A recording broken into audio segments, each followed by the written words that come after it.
Hey, welcome back if you've watched something else. Otherwise, welcome back for the first time if this is your first time seeing something. I'm Jake.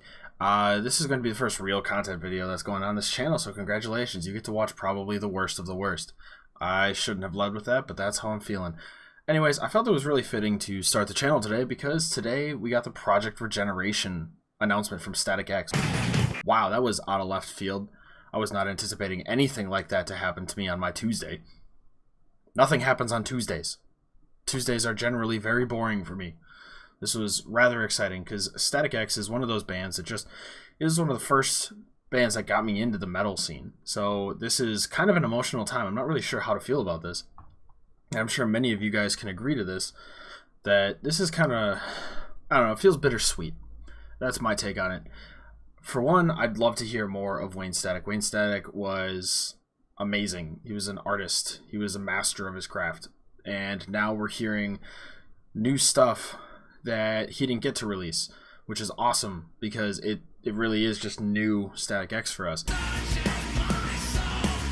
On the other hand, it kind of feels like a cash grab. I'll explain a little bit more of that later, but my history with Static X is I got on when they released the Structural Defect. I can't remember if that's the name of the album or the name of the song. Let me look that up, actually.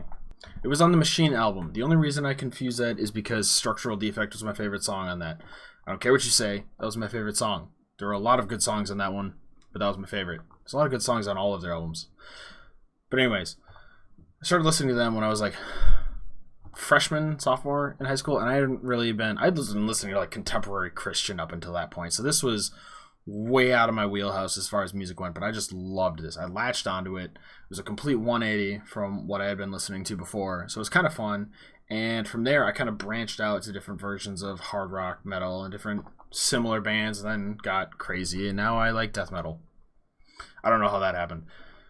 So that's why it's super exciting after all these years of listening to Static X, listening to Wayne Static's solo album, and now, after having to deal with his death, dealing with more of what's going on. It's so weird. And the reason I think it's kind of more of a cash grab is in the video, they talk a little bit about remembering Wayne, but they more talk about what the album is going to be. And the super strange part that some people pointed out in the comments, I didn't even realize this at first, but they announced the people they were trying to get on the album.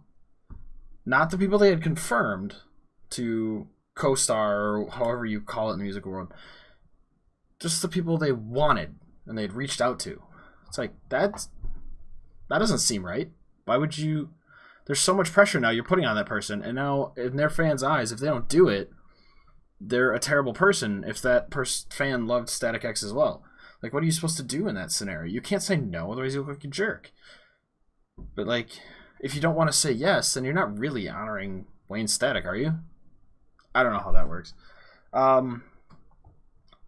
So you guys need to let me know what you feel about this in the comments below. The songs sound super awesome.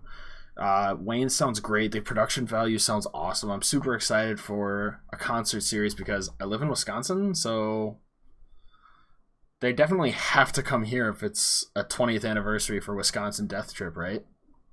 If they don't, that would just be terrible. That would be absolutely awful. So hopefully I'll get to see them, and that would be my first Static X concert. I wasn't really allowed to go to many concerts when I was growing up because of the whole contemporary Christian thing. But yeah, I also felt like the speech the guy gave was super disingenuous. With huge LED walls, big sound, and lots of production. I don't even know if that's the right word, but it didn't feel like he really meant it. It felt like he was reading a script. He probably was, but it really felt like he really felt like he wasn't really there. He was just reading it, right? I don't know if you guys felt the same way, but it felt like a robot. There wasn't really a lot of emotion. There was a lot of hype, and he was really trying to get people excited, but there wasn't a lot of emotion. So that's why I'm so torn between this. Everything we did from there on out, we're going to celebrate the importance of Wisconsin Death Trip with you while we properly pay our respects to our brother Wayne each and every night as part of the 20th anniversary Wisconsin Death Trip reunion tour. I want it to be good.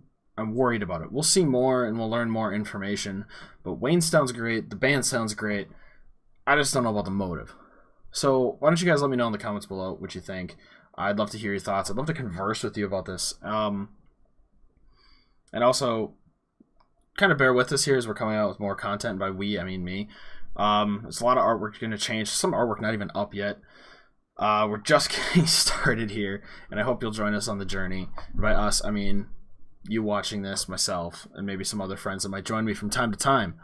But until next time, guys, I don't even know how to sign off. Like, what do I say? It's just it's been such a weird Tuesday. I don't even know how to finish this video. So anyways, guys, have a great day. I'll see you next time.